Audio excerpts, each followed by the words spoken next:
Hi again, Captain Peter Cutsey, Volcanic Ash, Part 3. We're still at flight level 320 and we're dynamic. And just to give us an idea of where we are along the way.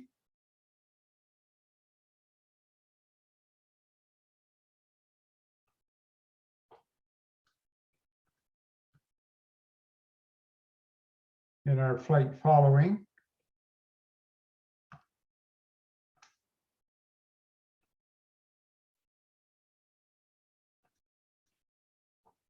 This is our position. And if you notice, we're starting to encounter a little haze. So we'll just carry on with the flight and we'll have a look at the QRH and review it to give us an idea of the importance of perhaps memorizing the initial items in the event that you had a loss of both engines, in the event that you had an unreliable airspeed requiring memorized items, in the event that you had a combination of unreliable airspeed, engine fluctuations, and other things. Now, something that is very important and has been overlooked for years, in that many people that I have taught weren't aware of this very important portion of the QRH relating to non-normal, how to read a non-normal checklist. How to read a normal checklist and non-normal checklist is buried in the back of the QRH.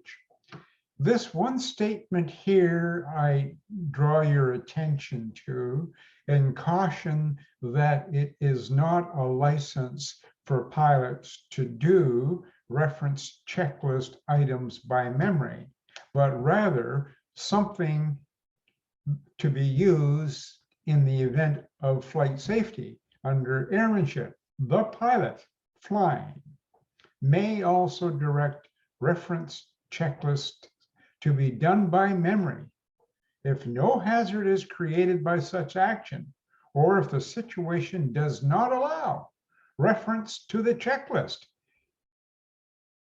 or if the situation does not allow reference to the checklist. Let me tell you that if you have unreliable airspeed or an AOA message,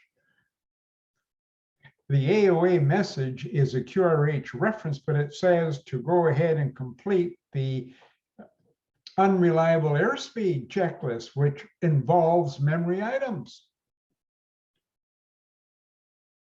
So if you have unreliable airspeed and engine fluctuations simultaneously, you will not have time to pull out the QRH. So let's just have a look at the QRH and see what we have here.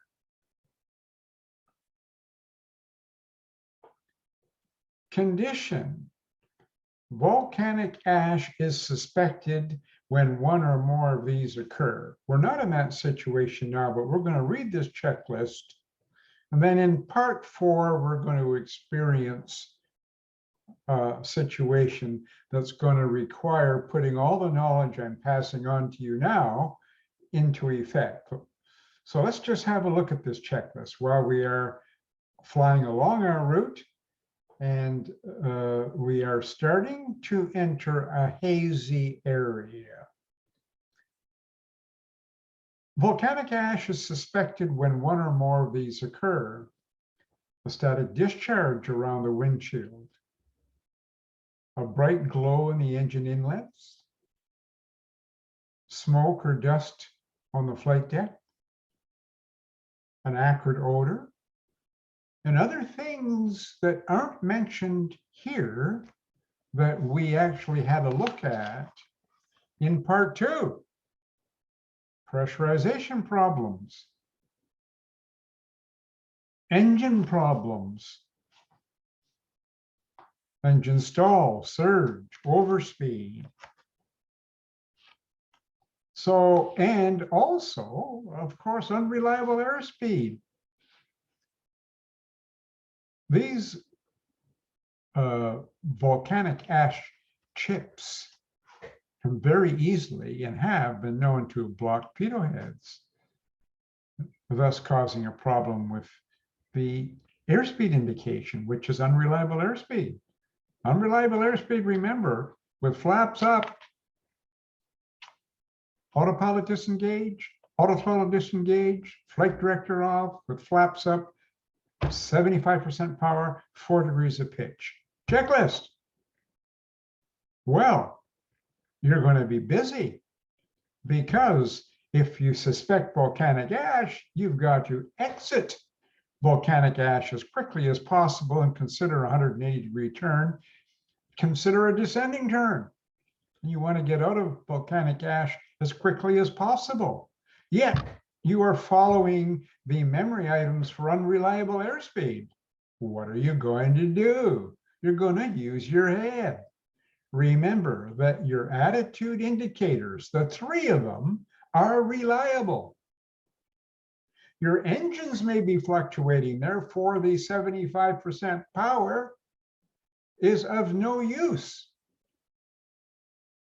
So you have situations in volcanic ash with multiple failures where, unless you've been trained, and unless you are watching this video, you may never even think about. Okay, that's why I'm doing it, so that we can use our heads. So don your masks and smoke goggles as needed.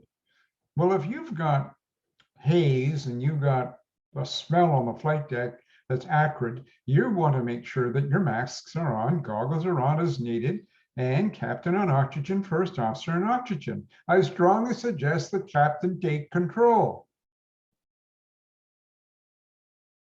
Your SOPs may not state that.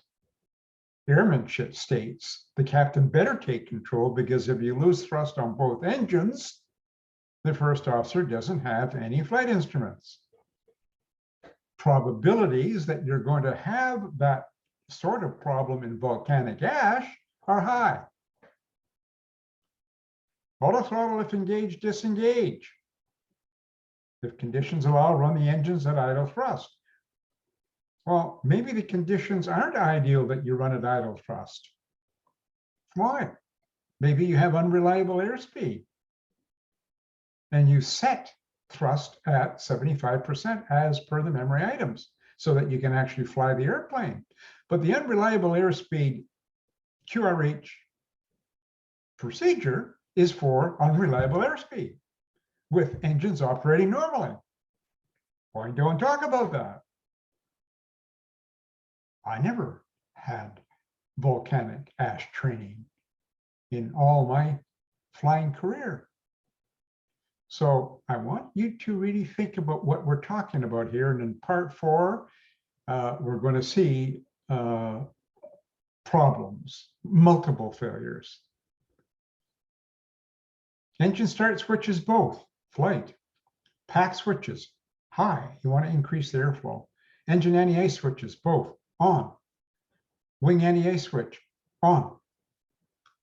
APU, if available, start. Well, if you're at flight level 320 and you've got both engines running, more than likely you'll be able to get an APU start, providing that the inlet for the APU isn't affected by volcanic ash. If you lose both engines, lose thrust on both engines, you've lost all your electrics except for your battery. 30 minutes with a single battery. And to try to start the APU is going to suck 6 minutes off of that battery if you're a single battery. Well, you can't afford to suck 6 minutes at flight level 320. you want to be assured that you're going to get the APU started. So wait until you're at flight level 260. That's in the QRH, buried somewhere that you probably looked at. So get the APU started as quickly as you can, while you can.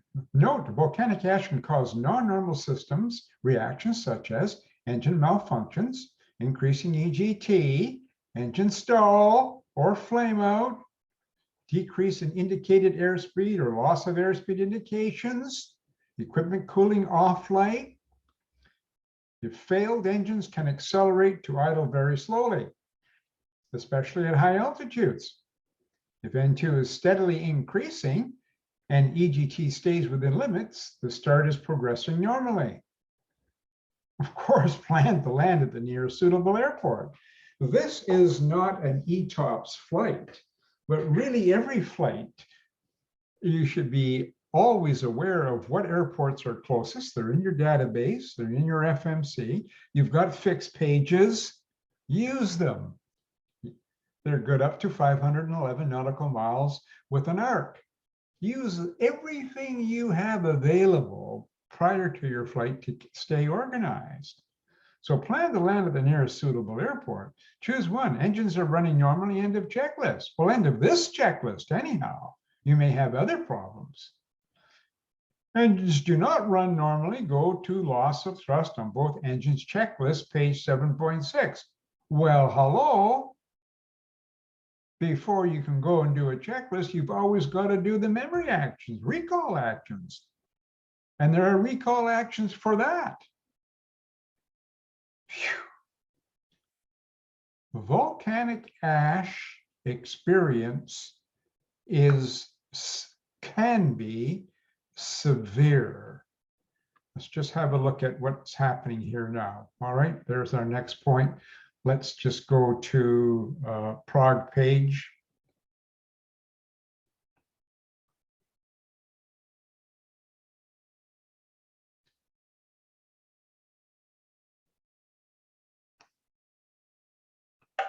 We are 653 nautical miles from Anchorage. Fuel looks good. All right, and we are on course. All right, so we have just given you a little food for thought. If you notice that none of these actions are recall actions, and let me tell you, if you actually encounter volcanic ash, you may have other problems that require recall actions. And unless you know this particular procedure by recall, you may be in big trouble. There's a little preempt. We're going to go to part 4 shortly. Let's take a break and think about this. Thanks for watching.